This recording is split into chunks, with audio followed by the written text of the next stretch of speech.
Então, vejam bem, nós tivemos uma aula passada sobre o cubismo analítico, né? E nós temos hoje a aula sobre o cubismo sintético.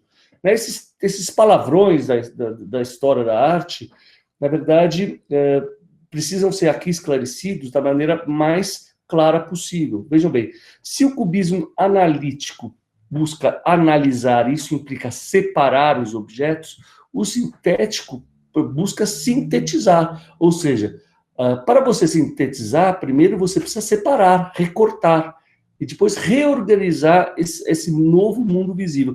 Por isso que, como eu disse para vocês, a colagem vai desempenhar um papel crucial nesse momento da passagem do movimento do cubismo analítico para o cubismo sintético. Vamos fazer só uma pequena análise de alguns antecedentes que são importantes.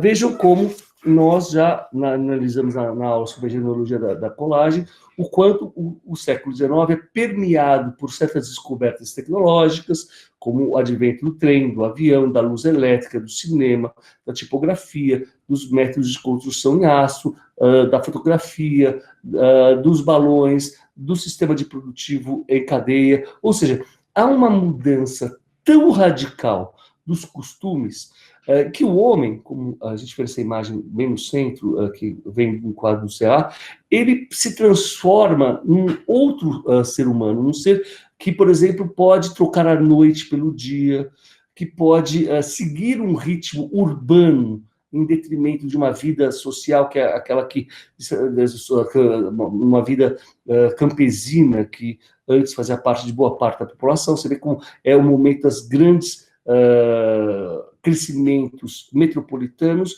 onde o sujeito cada vez mais se desgarra do mundo da natureza e cada vez mais vive esse mundo artificial ditado efetivamente pelas mudanças tecnológicas que afetam diretamente todos os comportamentos humanos, no que diz respeito à locomoção, no que diz respeito à informação, no que diz respeito à visualidade. Então, vejam como, no que diz respeito à nossa aula, essas transformações tecnológicas efetivamente vão criar novos parâmetros de visualidade e vejam como, efetivamente,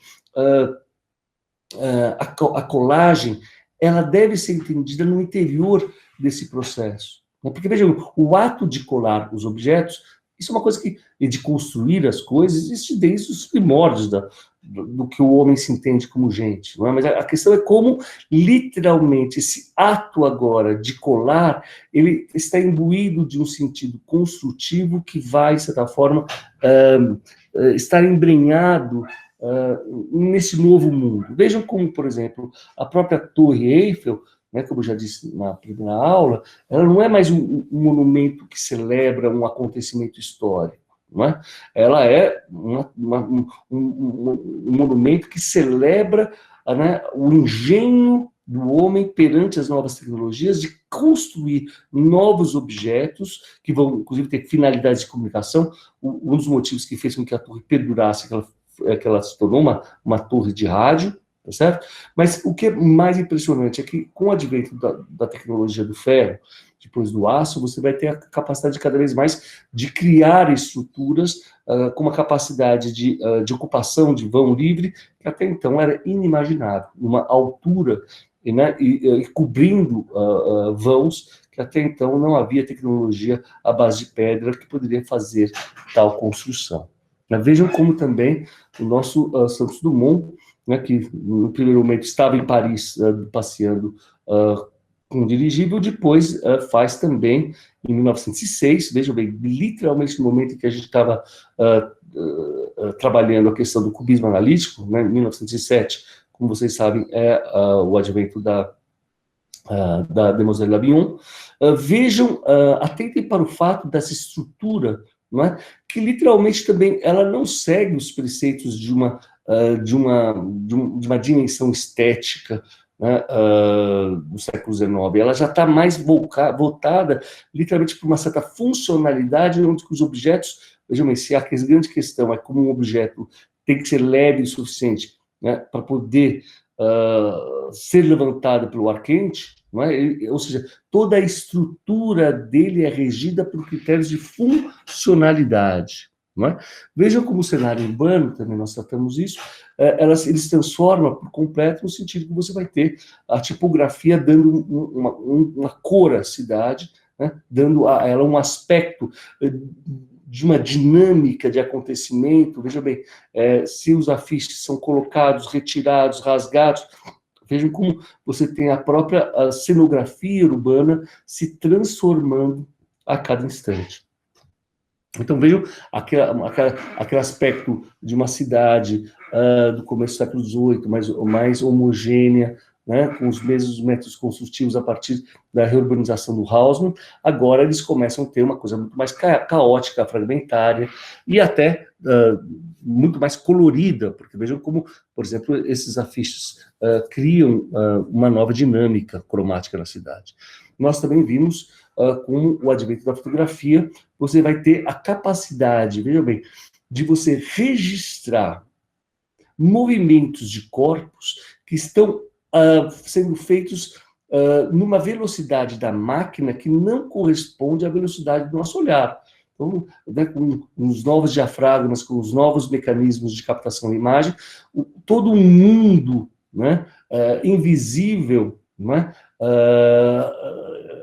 aparece em sua estrutura e realmente coloca questões fundamentais de como, literalmente, a apreensão do movimento se dá literalmente no momento em que, a partir de uma interação com o cérebro, você vai ter uma sobreposição de imagens que, quando colocadas a mais de 12 dispositivos por segundo, você tem a sensação de um movimento que, na verdade, ele é mental, ele não está na foto, né? É isso que vai possibilitar, efetivamente, o advento do cinema, como vocês sabem, né?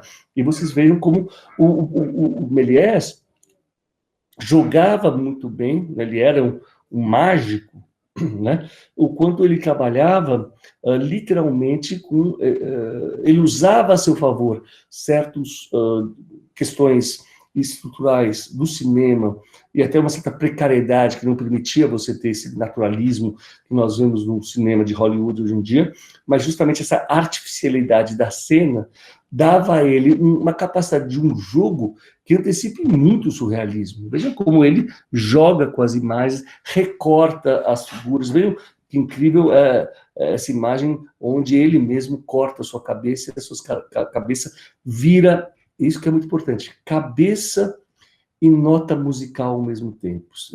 Ela não deixa de ser cabeça, ela vira uma nota musical. Há uma espécie de arbitrariedade dos signos em que as imagens vão sendo manipuladas, cortadas, entrecortadas, né? E vão adquirindo significações diferentes em função da maneira como o artista vai jogando com a nossa imaginação.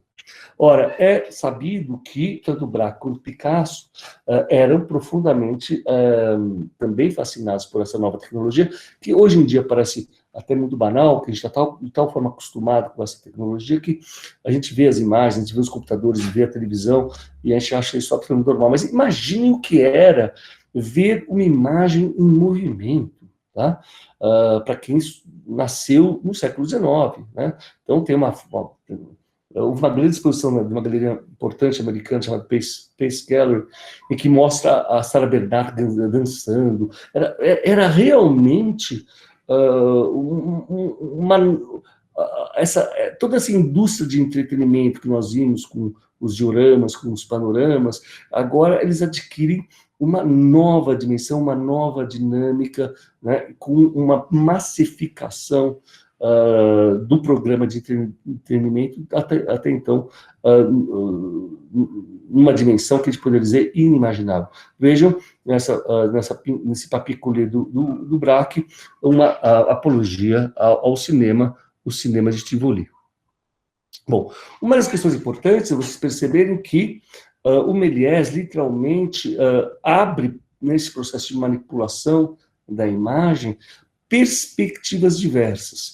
Isso vai estar muito ligado a esse processo, primeiro analítico, de fragmentar o objeto por uma multiplicidade de pontos de vista, não é? Então, vejam bem, todo esse processo de analítico, de recortar uma imagem, colocar ela assumindo figurações diferentes em função da sua posição no espaço. E depois montar essa imagem, né, dando a ela uma nova conformação. Veja como esse procedimento, que faz parte constitutiva da atividade cinematográfica, é algo que vai ser transposto para a atividade artística, tá certo? Ou seja, como o Scorsese, né, que é um grande estudioso do próprio cinema, vai dizer, finalmente, o filme, será que ele existe verdadeiramente? Não. Ele só ocorre na sua mente, através dessas imagens que estão sendo projetadas pelas diferentes formas como a luz é refratada. Né? Sem essa operação mental, você não teria capacidade de juntar ao fotograma que já passou, o fotograma presente e o fotograma futuro. Né? Nosso mecanismo de percepção ele é muito mais complexo do que um aparato fotográfico. Ele implica sempre um processo de rememoração do passado e antecipação do futuro. Né? Isso que dá para nós, literalmente, a compreensão do que seria o mundo em movimento. Né? Outro domínio da arte que também foi muito influenciado por esse processo de fragmentação e recomposição é da poesia.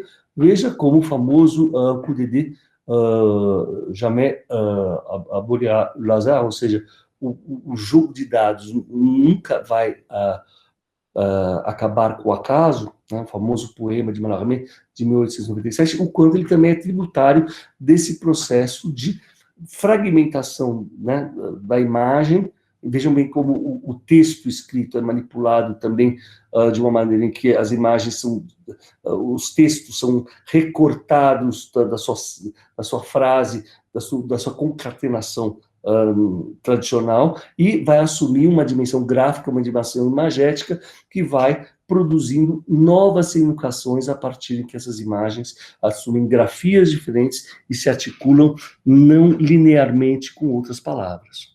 Né? Para ilustrar o quanto essa operação de codificação dos objetos é uma operação mental, tem uma frase muito bonita do Picasso, quando ele diz o seguinte: está vendo esse tubo de cor? Na etiqueta está escrito verde maçã. Contudo, não se trata nem de uma maçã, nem de uma cor, mas de uma colagem de palavras, um título.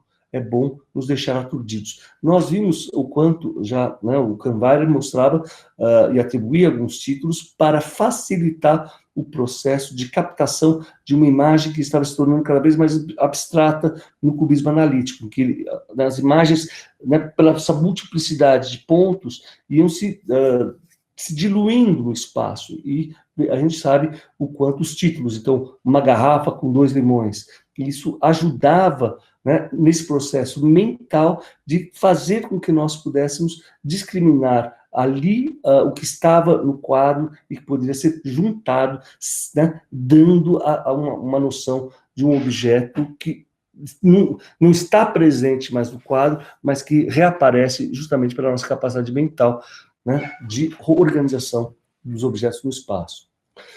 Tem uma palavra em alemão que eu gosto muito, chama Einbildungskraft. Né? O que quer dizer? Tem um filósofo importante chamado Rubens Rodrigues Torres Filho, que conhecia muito alemão e era um poeta.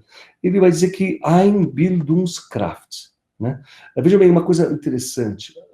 O alemão e o japonês eles são muito interessantes porque eles se fazem claramente por um processo de colagem, em que você, literalmente, você pega um palavrão grande como esse e você separa ele. Então, você tem Ein é Bild é imagem, Bildung é a imagem e formação, e Kraft é o poder. Então, haveria uma espécie de força da formação em na busca de uma imagem unificada. Né? Então, veja, a nossa imaginação é aquela que vai justamente pegar a percepção dos vários instantes, vai colocar nossa maquininha para trabalhar e vai produzir um sentido, né, que faz com que, efetivamente, a gente consiga ver o mundo tal qual ele e tal qual ele nos aparece para nós em uma dimensão de significado. Então, veja bem, vocês estão assistindo minha aula, é porque literalmente vocês estão conseguindo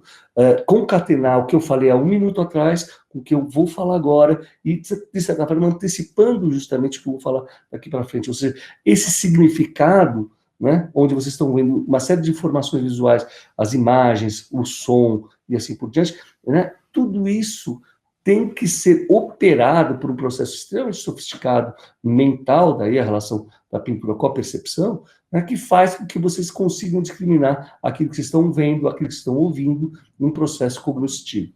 Né? Eu uso sempre essa operação matemática também, que é muito curiosa, que no primeiro momento ela pode parecer muito problemática, mas veja bem, o que eu estou querendo dizer com isso?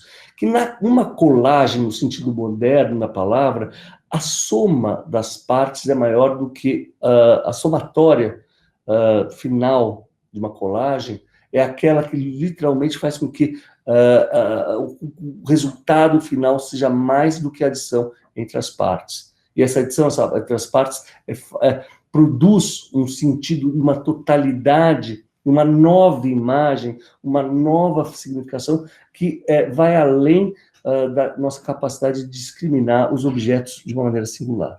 Né? Então, vejam, né, eu acho que está postado no blog, uma tese de uma orientanda minha, Picasso e Braque no cinema, onde ela mostra, vejam como esse processo do Méliès de recortar a imagem, quase um cirurgião que recorta os seus corpos, né, e reconfigura. Veja como esse procedimento do Picasso era quase também como esses manequins são claramente recortados, desviados, manipulados, né, e com isso você tem uma quebra de toda uma espacialidade que, de certa forma, foi fundada no Renascimento e que, de certa forma, implode com esse trabalho. Né? Então, vejam como algo que incomoda no caso de, quando a gente olha, tanto no caso do Méliès como no caso do Picasso, porque há uma espécie de perversidade, né, na maneira com que essas imagens abundam em suas cenas e mutilações físicas das mais estapafúrdias, e vemos essas imagens corporais passando por metamorfoses contínuas, né? Vejam como claramente também esse processo de fragmentação da imagem vai adquirindo cada vez mais no cinema também procedimentos cada vez mais, como no cubismo, cada vez mais fragmentados, né? E isso provoca toda uma teoria da montagem do cinema, né? Vocês devem ter ouvido falar do Sergei Eisenstein, né? Que talvez seja o mais famoso cineasta russo desse início do século, que também teorizou, no fundo, a questão da montagem e da linguagem no cinema. Para Eisenstein, a montagem não deveria ser uma relação entre imagens por linkagem, por ligação, como era para Kuleshov, mas por colisão, conflito. Sua visão se dá pela constituição da montagem, pela qual há uma colisão de dois fatores determinados, e que nasce a partir daí dessa colisão de duas imagens, um conceito. E se contrapõe à teoria do Kuleshov, que é muito interessante. Vejam como a relação aqui se faz de uma maneira associativa. Então, veja bem, nós interpretamos, veja como toda imagem, ela carrega consigo uma certa ambiguidade, e que eu posso ler o mesmo retrato, né? Mas veja bem, se eu vejo a imagem desse retrato deste homem, e vejo um prato de sopa em seguida, eu começo a interpretar essa imagem como um homem estando com fome. Se eu vejo essa imagem com uma namorada morta, uma mulher morta, eu vejo ele triste. Eu vejo agora uma mulher bonita, sentada no divã, eu vejo uma imagem de desejo de amor. Então, veja bem, o nosso processo, né, se faz, como vai dizer o Picasso, por um processo extremamente complexo, em que, literalmente, o cérebro, para captar o sentido de uma imagem, ele tem que abolir uma série de outras. Ou seja, como vai dizer o Picasso, a interpretação de uma imagem se faz por uma soma de adições e uma soma de negações, de destruições. Para eu saber que essa imagem deste homem, né, está com fome, eu tenho que saber, de algum modo, que esse homem não está nem triste nem apaixonado, entendeu? Então veja como esse processo de captação da imagem é muito complicado, não é? E é curioso, né? Porque vejam como havia toda uma movimentação em torno do cubismo, né? Então, veja esse salão burguês que chamavam a Maison Cubista, em 1912, mas vejam como, na verdade, poucos ainda tinham entendido efetivamente a complexidade daquilo que o Braque e o Picasso estão fazendo. Porque, efetivamente, esse quadro, essa imagem, retrata muito mais um ambiente tipicamente burguês do século XIX, onde todas as questões, né, de ordem muito mais conceitual, de ordem muito mais de fragmentação, de dinamismo, né, de recorte, não são abarcados aqui, tá certo?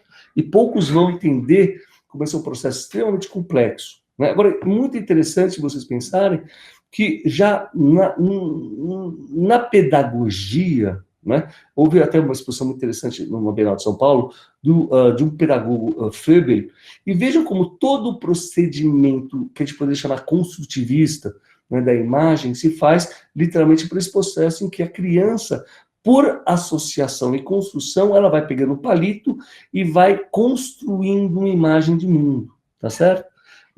Vejam, né, também o quanto o Goethe, na sua famosa doutrina das cores, que é um grande ensaio sobre a fisiologia da visão, que eu traduzi parcialmente no meu mestrado, e curioso, né, o Goethe era um grande um poeta, como vocês sabem, mas que ele vai, após uma viagem para a Itália, se encantar com o mundo do colorido e passar a investigar ele como um fenômeno isolado.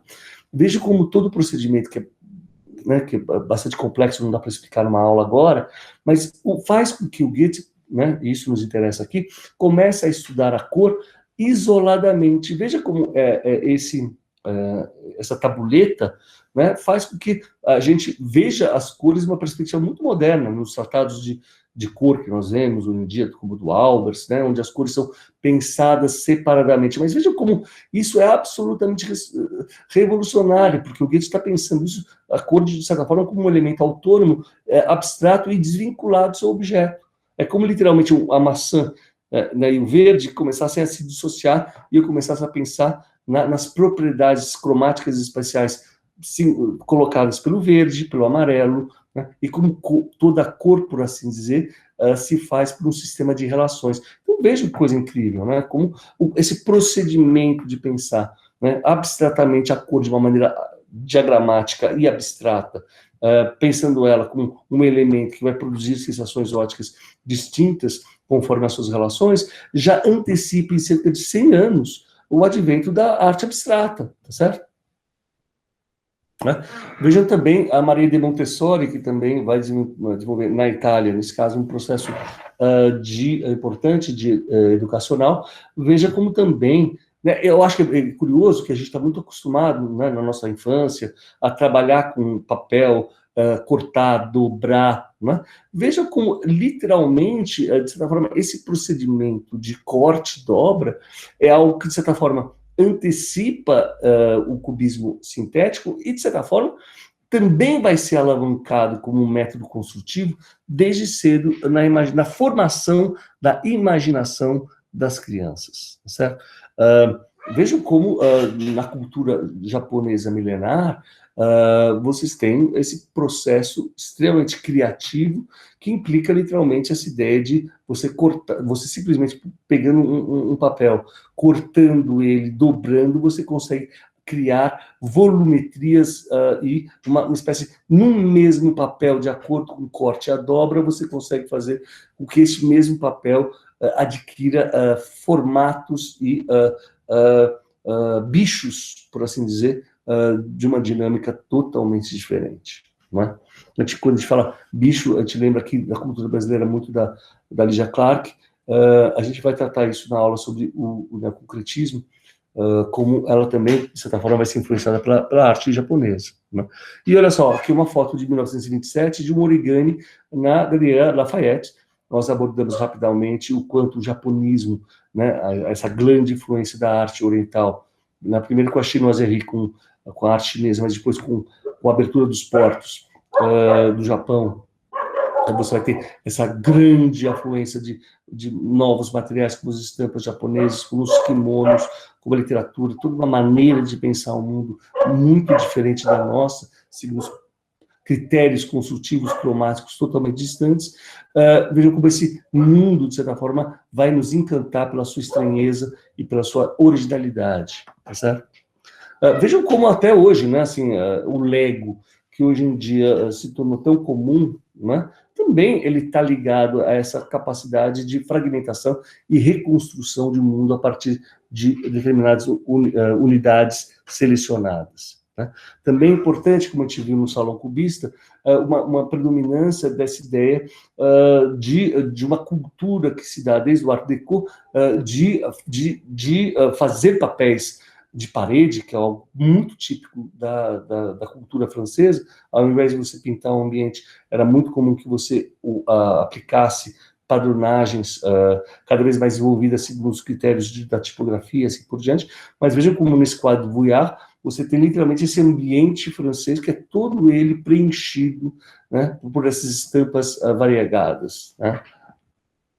Bom, e aí nós temos, um pouco depois da Demoiselle Villon, uma primeira experiência que é muito interessante do Picasso em 1908. Vejam bem, ele não está fazendo uma colagem ainda, mas ele fez já uma coisa bastante diferente, que ele não está desenhando num papel branco de desenho, não é? Ele está fazendo um desenho, não é, em cima de uma embalagem que é do Louvre, que é um lugar que, como vocês sabem, tem uma importância fundamental na constituição também de um repertório de imagens. A gente viu como esse quadro, né, essas duas mulheres aqui fazem muita alusão também a um quadro famoso do Monet chamado Déjeuner sur l'herbe, o Almoço na Relva, e veja como o próprio quadro do Manet, como eu já falei, é uma espécie de colagem de estilos, de gêneros de pintura distintos.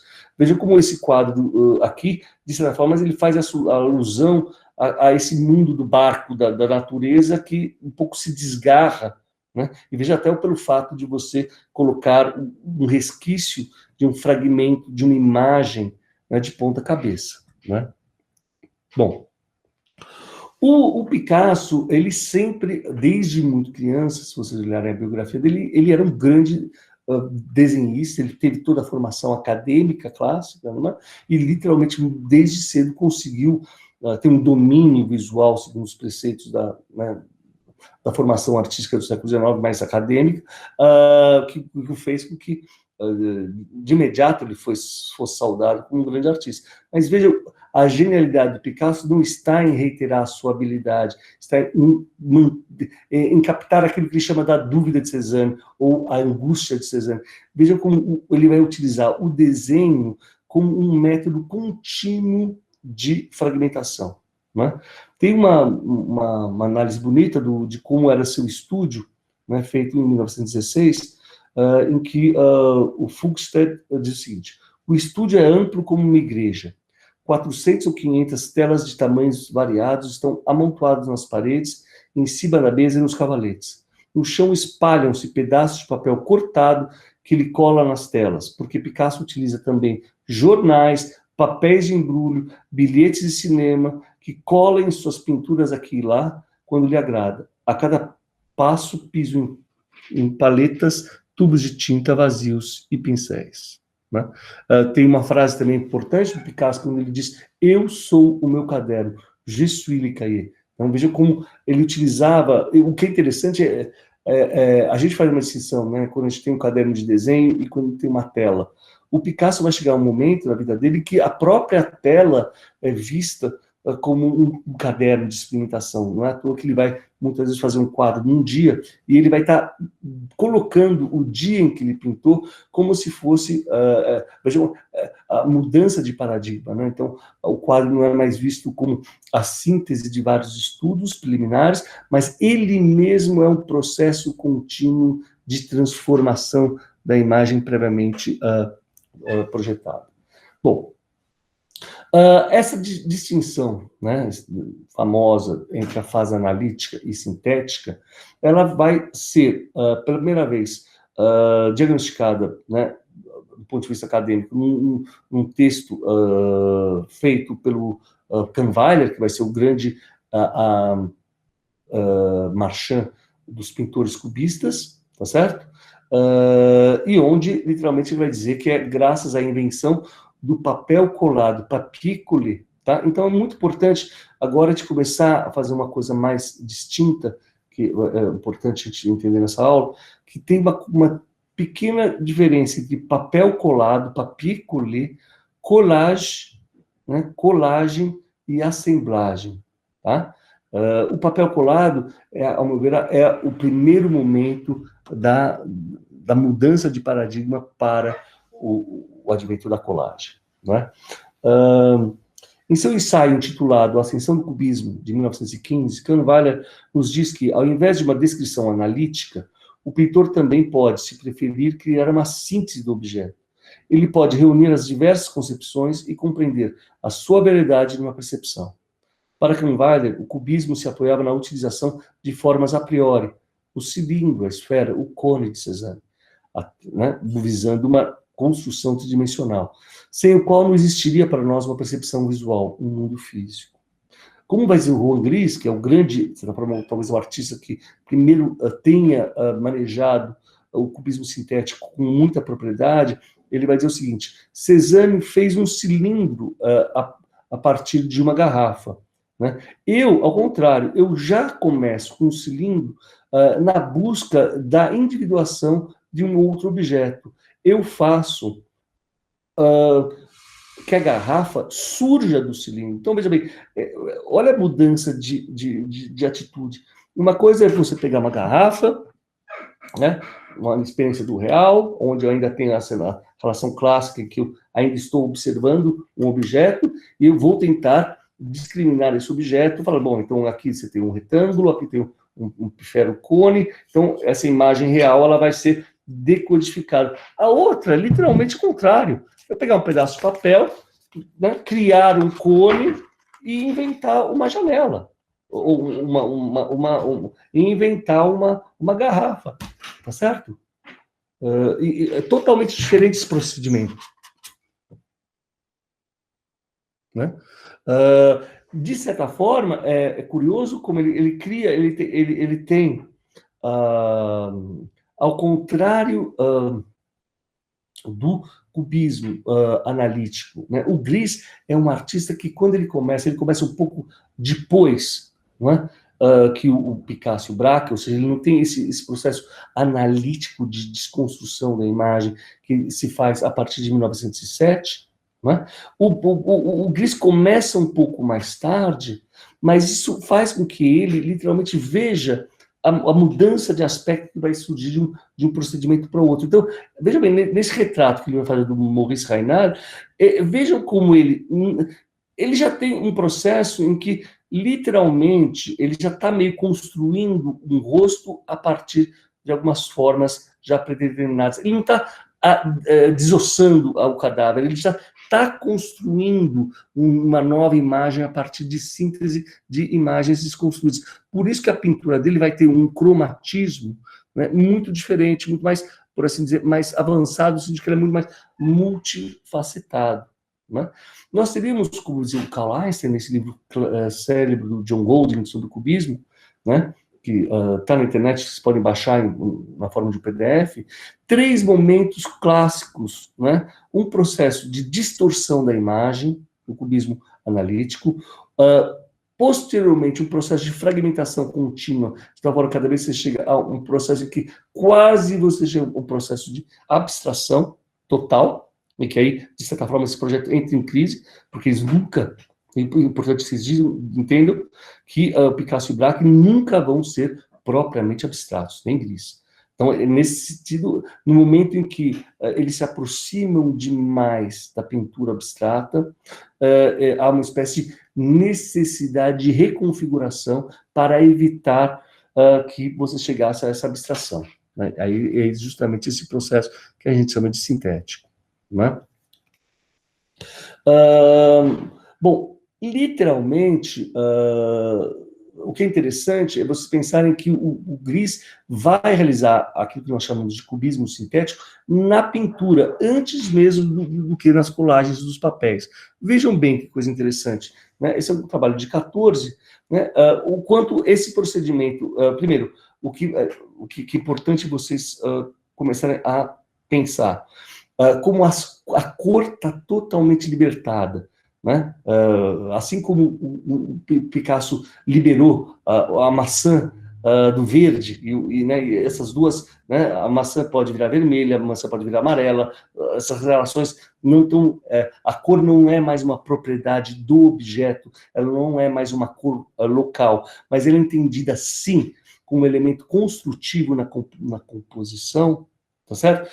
Veja bem, por exemplo, antigamente, quando você colocava uma imagem azul, não é? Esse azul sempre estava atrelado a uma imagem do céu, do mar, a um vestido azul.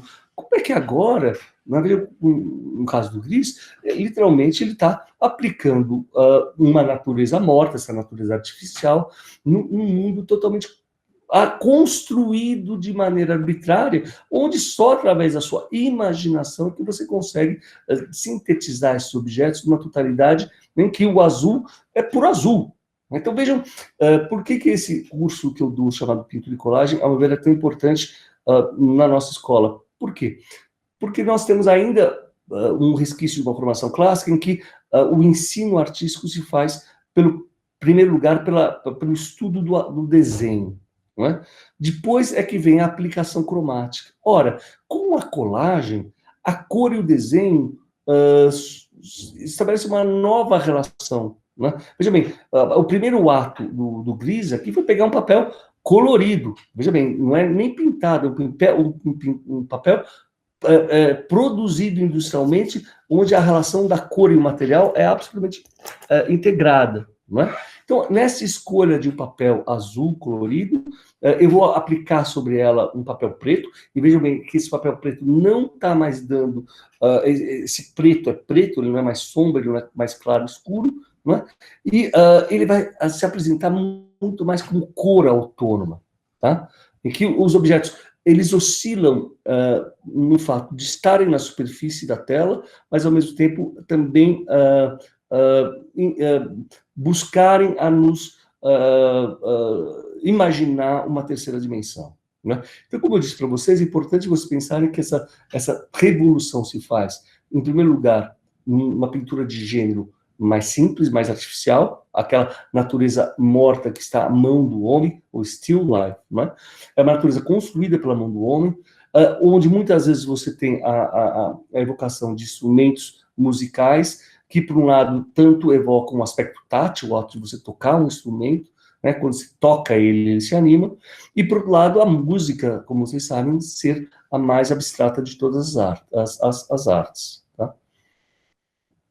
Então vejam como Gris, né, em 14, ele literalmente ele dá ele tem uma maneira de utilizar a cor que somente Picasso e Braque vão utilizar mais para frente, né, na pintura, isso é importante. Como o próprio Braque vai dizer, o único que realmente seguiu os preceitos do cubismo sintético até o final da vida, na minha opinião, é o Gris.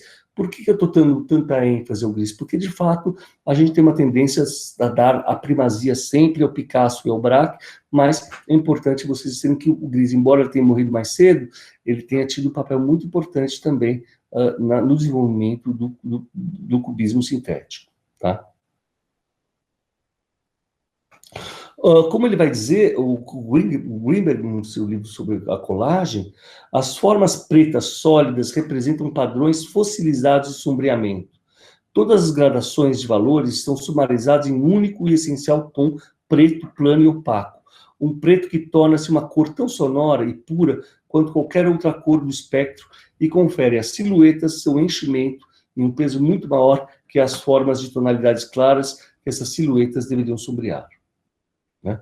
Então, veja como há uma emancipação das relações cromáticas que estão cada vez mais planares e, ao mesmo tempo, mais expansivas espacialmente. Né? Veja bem, com isso você tem essa capacidade de não mais... Veja, um dos grandes preceitos, né, que moldavam a pintura do mundo ocidental, que é a ideia que eu sempre estou pintando uma garrafa ou um ser humano a partir da minha observação da natureza. Veja bem, esse princípio mimético que né, moldou a pintura ocidental, ele é explodido. Porque, literalmente, quando você faz uma pintura cubista sintética, não tem mais a importância se o objeto está lá ou não. Isso que é fundamental vocês perceberem. Não importa, a garrafa ela é construída mentalmente. Né? Se eu falo para vocês, olha só, imaginem um elefante rosa voando em cima da casa de vocês. Vejam bem como o poder evocativo que as imagens têm, em que vocês literalmente conseguem entender aquilo que eu estou falando, sem necessariamente acreditarem que existe um elefante rosa voando em cima da casa de vocês. Mas isso não quer dizer que, mesmo pelo fato de não existir, que isso não tenha um determinado significado. Né? Bom,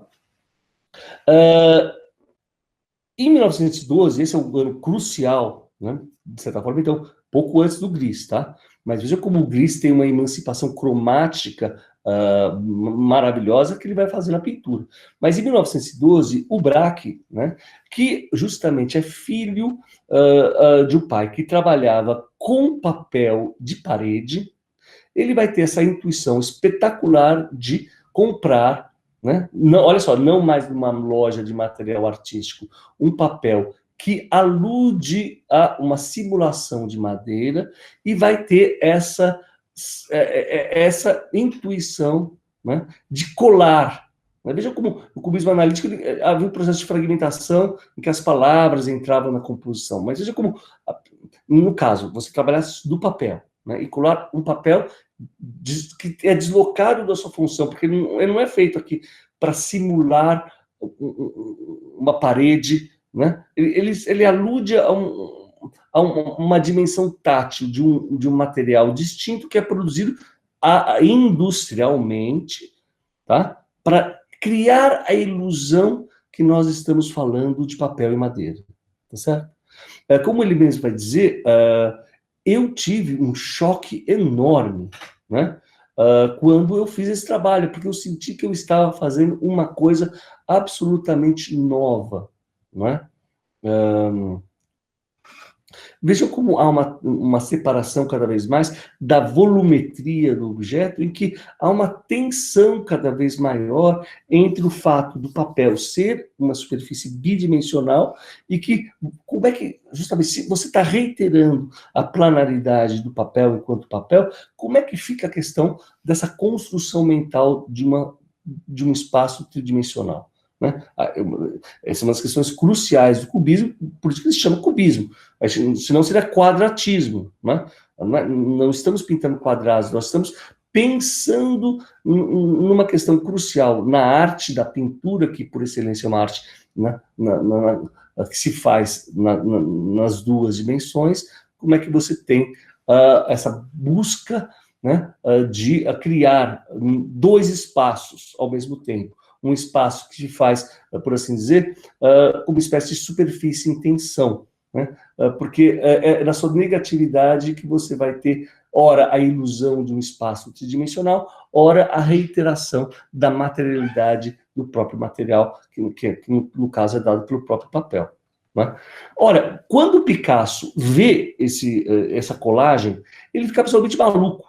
Ele literalmente saca a grandeza do que o Braque tinha sacado. Ele vai dizer, a grande invenção do cubismo é efetivamente a colagem.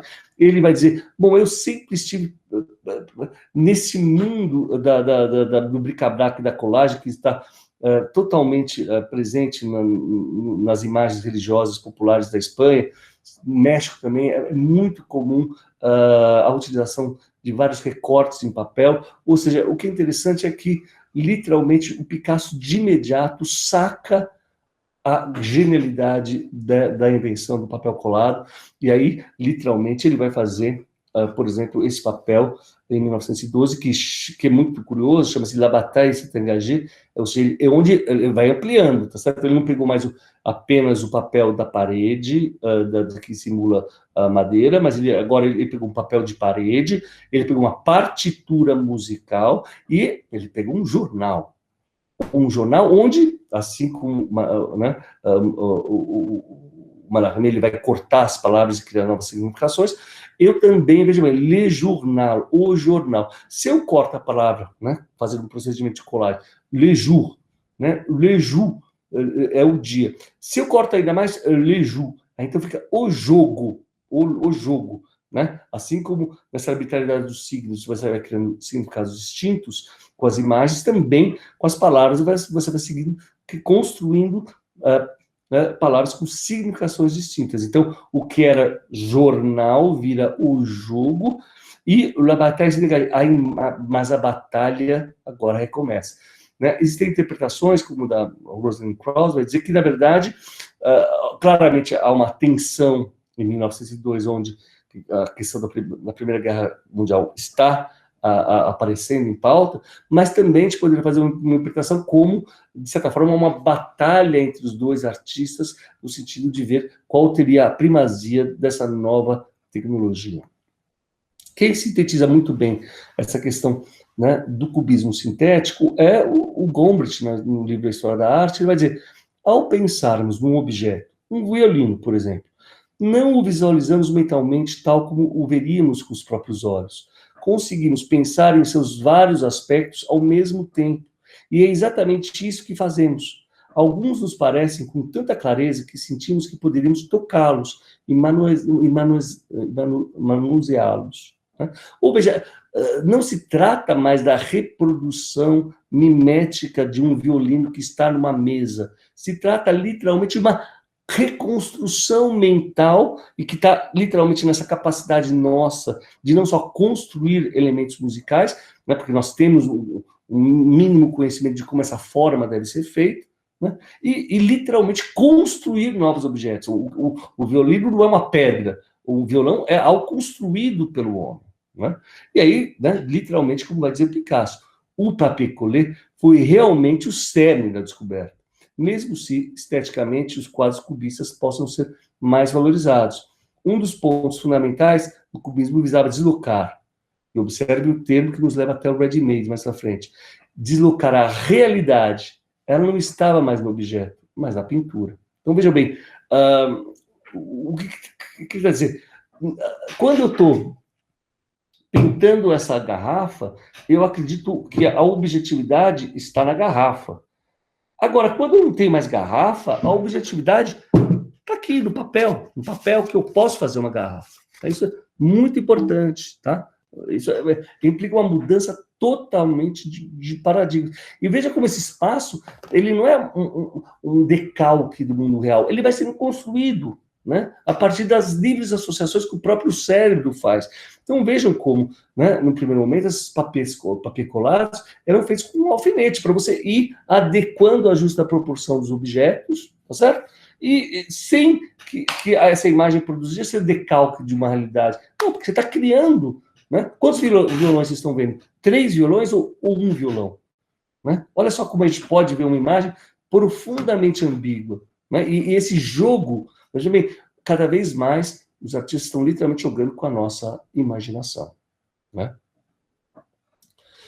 Para Greenberg, a colagem aparece na obra de Picasso e Braque como solução para o dilema que se depararam por volta de 1911. Haviam chegado a tal extremo de fragmentação da fase analítica que era preciso escolher entre a ilusão, não no sentido da janela renascentista, mas enquanto profundidade exclusiva à pintura, e a representação, a referência tridimensional, sendo então a descoberta da colagem o caminho pelo qual o figurativo poderia ser restaurado e preservado sob a superfície plana e literal, agora que a ilusão e o representacional haviam se tornado, pela primeira vez, alternativas mutuamente exclusivas. Tá certo? Então, veja bem, eu vou tentar reconfigurar o mundo de objetos, mas esse objeto não necessariamente tem que se adequar aos princípios clássicos da representação. Tá certo? Ao livrinho do Louis Aragon, que acho que é bem claro a esse respeito, ele vai dizer o seguinte: a noção de colagem é a introdução na pintura de um objeto, uma substância tirada do mundo real e pela qual o quadro, quer dizer, um mundo imitado, se acha totalmente posto em questão. Veja bem, eu estou aqui com essa garrafa, é a mesma coisa. Veja bem, o que eu vou fazer? Eu não vou mais reproduzir a garrafa. Eu posso pegar a tampa dessa garrafa e transformar no nariz de um palhaço. Eu posso pegar o papel da Casa São Bento, no suco de uva, e transformar esse papel aqui numa outra imagem. Então, eu vou quebrar a noção clássica da garrafa, eu posso pegá-la, né, mas eu vou dar a ela uma nova configuração. Né? E eu não preciso, se eu estou pegando a garrafa, representar mais a garrafa, tá certo? O propósito do papier collé era dar a ideia de que diferentes texturas podem entrar numa composição para se tornar uma realidade na pintura, que rivaliza assim com a realidade da natureza. Né? Isso é importante. Tentamos nos livrar do trompe-l'œil, da ilusão, né, visual, para achar o trompe-l'esprit, ou seja, uma ilusão que lida justamente com essa capacidade de associação espiritual, mental, por assim dizer. Se um pedaço de jornal pode se tornar uma garrafa, isso nos dá o que pensar também em relação a jornais e garrafas ao mesmo tempo. Né? Então, vejam bem, claramente dá para vocês notarem, enquanto no cubismo analítico você tem um processo, né, em que, de certa forma, você ainda pressupõe que o objeto tenha uma tridimensionalidade, daí o recurso ao claro e escuro, né? Então, você tenta fazer com que os objetos tenham uma volumetria efetiva no espaço, e qual é o procedimento? É literalmente, né, subdividir, diminuir todos os atributos sensíveis não interessantes e conseguir quase fazer um raio-x do objeto, ver quais são as distâncias mínimas através da qual eu consigo ter ainda uma noção de uma objetividade externa, não é? Então você tem esse processo de fragmentação, mas ainda você acredita que a garrafa está lá. Eu pego a garrafa, vou multiplicando meus pontos de vista, vou fragmentando, mas eu ainda tenho a noção de uma volumetria de uma garrafa, tá certo? No cubismo sintético, não. Eu vou, por exemplo, olha só, eu não preciso representar uma pera. Eu posso comprar uma pera ready-made, eu posso comprar uma pera já impressa. O artista não é mais apenas um fabricante de imagens, né, onde ele reproduz mimeticamente aquilo que ele está vendo. Ele também é uma espécie de bricoleur, uma espécie de colador de imagens ready-made, em que, pela sua livre associação, vão criando relações distintas. Então, eu pego uma pera que foi impressa, eu pego um jornal que foi impresso, mas, veja bem, nessa nova configuração, eu faço disso tudo uma natureza morta, não é? Que ainda, veja bem, é como se esse resquício ainda do século XIX, de uma natureza morta, ainda tivesse que ser preservado, porque as mudanças eram tão radicais que não era possível fazer com que tudo, inclusive o próprio tema, fosse explodido.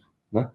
Então, Bach, né? Então, Bach, eu penso na música, eu penso no violino. Veja como o tempo inteiro você tem esse instrumento musical que é recortado, né, mas que sempre nos dá ainda um sentido que está nessa capacidade nossa de associação, de que mesmo num mundo fragmentado, onde cada vez mais você tenha a inclusão de imagens que não foram produzidas pelo artista, o artista é uma espécie de, né, de colador de imagens impressas, ele vai, mesmo assim você tem uma dubiedade, que tem esse bon marché, que nos leva à loja, mas também, ao mesmo tempo, ele vira uma mesa, tá certo?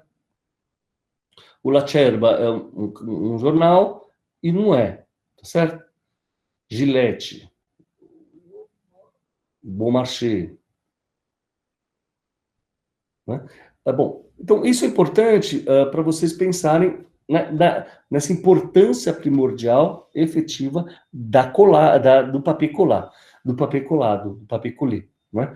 Bom, agora vamos só, né, dando um passo adiante, vamos ver, que é pensar nessa questão da colagem propriamente dita. Veja bem, também nesse ano incrível de 1912, veja bem, o Picasso estava fazendo ainda um quadro claramente cubista analítico, onde, veja bem, ele ainda não colou nada, mas ele já colocou uma bandeira, a representação de uma bandeira colorida, em que claramente, né, notre avenir est dans l'air, ou seja, o nosso, onde ele está dizendo, o nosso futuro é no ar.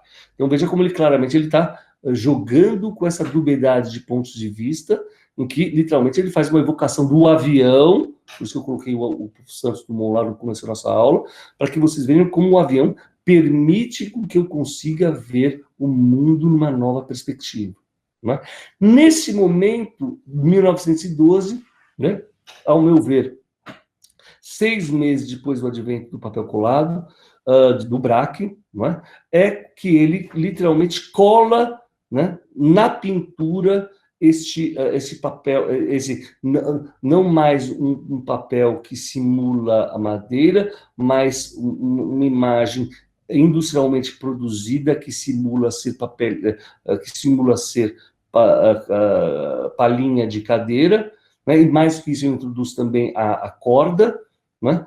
Vejam que, ao contrário da moldura dourada, você vai ter agora uma corda que foi retirada do mundo e vira moldura, mas uma moldura muito menos sacralizada que uma moldura dourada. Veja como esse formato da pintura também não tem aquele formato tradicional da janela.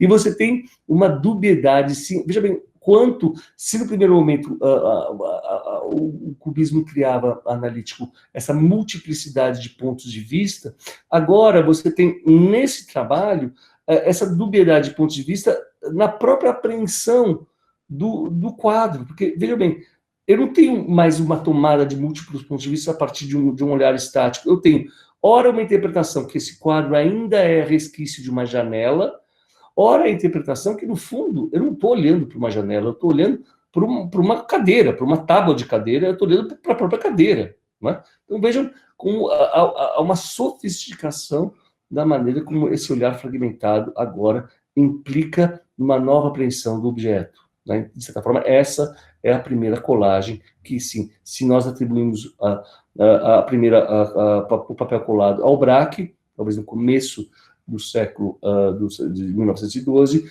no verão de 1912, nós temos a primeira colagem propriamente dita. Né? Esse objeto deslocado penetra no universo para o qual não foi feito, e no qual retém, em certa medida, a sua estranheza, como no caso da corda. E que essa estranheza foi a que nós quisemos fazer as pessoas pensarem porque estávamos totalmente conscientes de que o nosso mundo estava se tornando muito estranho e não propriamente tranquilizador. Então veja como claramente o Picasso está mostrando esse mundo totalmente artificial, distinto da qual se vivia até o século XIX. Não é? Bom, o que é espetacular é, veja bem, depois vocês podem ler o texto com mais calma, né? Isso está no livro do Yves Lambois, quanto o Picasso joga com essa arbitrariedade dos signos, e veja bem, no momento que ele começa a manipular, um nariz pode virar uma boca, um nariz pode virar um tampo de guitarra. Veja bem, você não tem mais a necessidade do artista literalmente estar reproduzindo, né, uma imagem, né, mas a imagem é uma imagem previamente dada, mas a imagem é dada por essa capacidade livre de associação da imaginação. É tão comum a gente falar pintura de imaginação, mas veja bem, isso só vai adquirir preceito nesse mundo moderno, né? Depois com o surrealismo e assim por diante, do que essa relação entre reprodução do mundo real e imaginação. As coisas estão absolutamente integradas, agora não mais, tá certo?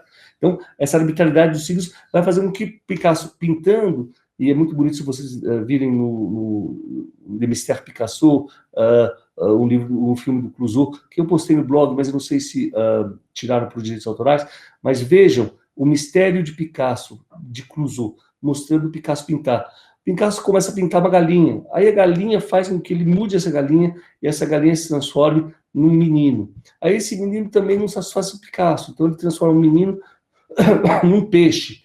E assim por diante, é como se a imagem fosse não mais o resultado acabado de reprodução de uma realidade exterior, mas, antes de mais nada, um processo contínuo, que é o meio através do qual nós sonhamos, né? O meio através do qual o cérebro está trabalhando, sintetizando, fragmentando continuamente o nosso mundo ao redor, né? Há também, do ponto de vista compositivo, uma questão fundamental, que a relação cada vez mais vai ser estabelecida entre a cor e a sua materialidade. Isso vai ter uma enorme importância para o construtivismo. Então, veja bem, qual é a cor desse material? É a cor da madeira, entendeu? É a cor do branco sobre madeira, né? As cores estão profundamente vinculadas ao seu meio material, né? Veja que coisa interessante, olha, o Gris, né, já em 1912, ou seja, antes daqueles trabalhos, ele coloca um espelho na sua pintura, né? Então, vejam, se a pintura sempre, de certa forma, buscou a ser um espelho do mundo, aqui não, o Braque literalmente vai colar um fragmento de espelho na sua composição, né? Vejam como esse processo, né, compositivo se vai para além da própria colagem. Isso que é muito importante. Por isso que esse curso não se chama só colagens, mas é um curso chamado pintura e colagem. Veja bem, nesse trabalho de 13, o Picasso está pintando. Mas veja como o processo dele de fragmentação e recomposição faz com que essa pintura, assim como no caso do Gris, seja uma pintura sintética, onde ainda, no entanto, você tem algum resquício, no caso do Picasso, de um claro escuro aqui, né? E ainda uma redução cromática, né, de meios de tons marrons e pretos, né? Veja como, né, em 14, o Picasso começa a fazer uma pintura muito mais planar, onde a espacialidade, onde há uma espécie de, não só mais uma arbitrariedade dos signos, mas uma arbitrariedade da cor, porque, veja bem, o que faz uma menina num fundo verde? Ela não está na relva, ela não está na floresta, ela está simplesmente no mundo verde. Então, vejam como claramente o trabalho fica cada vez mais fragmentado, os objetos cada vez mais perdem a sua característica ilusionística, né? E se a gente comparar de 1913 para 1915, vejam como a pintura se torna muito menos volumétrica, né? Ela se torna muito mais planar, e como literalmente no primeiro momento, se nós temos o preto, né, na primeira figura, ainda aludindo a uma superfície tridimensional que tem um sombreamento, vejam que em 1915, não, a pintura do Arlequim, né, se faz totalmente num fundo preto, não é que ela se parece muito mais como uma carta de baralho, por assim dizer, e que, no entanto, não impede, se eu colocar o título Arlequim, eu vou ter sim a capacidade de fazer criar na minha imaginação e comparar entre aquilo que eu imagino e aquilo que eu estou vendo na pintura, essa relação do que existe de Arlequim nessa pintura propriamente dita. Grandes estruturas, né, da pintura ocidental são absolutamente questionadas, né? A questão da cor local, a questão da própria espacialidade. Como vai dizer o Braque, a perspectiva tradicional já não me satisfazia. Mecânica como ela é, essa perspectiva não permite jamais a posse plena das coisas. Ela parte de um ponto de vista e não sai dele. Então, veja bem, se no primeiro momento houve uma espécie de multiplicação dos pontos de vista e dos pontos de fuga, agora, literalmente, você não precisa mais fazer o uso desse recurso da perspectiva. Tá certo? Há uma associação cada vez mais entre a cor e a colagem. Não é? Primeiro porque você cada vez mais... você não está mais apenas pintando os papéis, você está, muitas vezes, pegando, por exemplo, de uma embalagem, né? De qualquer coisa que eu pego, que está no mundo, a cor vem junto com o material. Né? Se eu pego um tecido de uma colcha, a colcha foi produzida de tal forma que eu não consigo separar a materialidade da colcha da sua cromaticidade. Então, há uma espécie de introdução de elementos do mundo nessa nova dimensão. Né? Há uma mudança clara em que o processo construtivo se faz agora por uma livre associação de cores e formas, buscando uma nova harmonia cromática. Tá certo? essa materialidade da cor vai ter um papel fundamental, e é nesse sentido que esse curso é importante, no sentido de permitir a vocês cada vez mais terem um uso mais livre, mais arbitrário, por assim dizer, mais pessoal, né? Se eu estou usando, eu não vou usar o verde apenas para pintar uma folha, eu posso usar o verde na sua capacidade de relação com as outras cores, e criando livres associações. Eu posso fazer uma pesquisa dos materiais, como vai dizer o Braco, em que se eu uso um branco, esse branco, quando pintado sobre juta, ele tem uma materialidade distinta do que quando ele é pintado sobre lonita ou sobre algodão, não é? Aí uma questão fundamental, tá? Agora eu acho que vocês podem efetivamente perceber por que eu digo que uma coisa é colagem, outra coisa é colação. Nesse livro importante da Marjorie Perloff, né, que foi publicado pela EDUSP, ela vai dizer o seguinte: a composição da colagem é distinta das colações do século XIX, pelo fato que nem sempre implica a transferência de materiais de um contexto para o outro, ainda que o contexto original não possa ser apagado. Então, veja bem, você podia, você tinha até casos mais radicais em que você pegava uma borboleta e colava no quadro. Só que você colava a borboleta ainda como borboleta. Agora, é nessa operação veja bem, de fragmentação e composição, eu vou pegar uma asa de borboleta e posso fazer com que ela vire uma flor.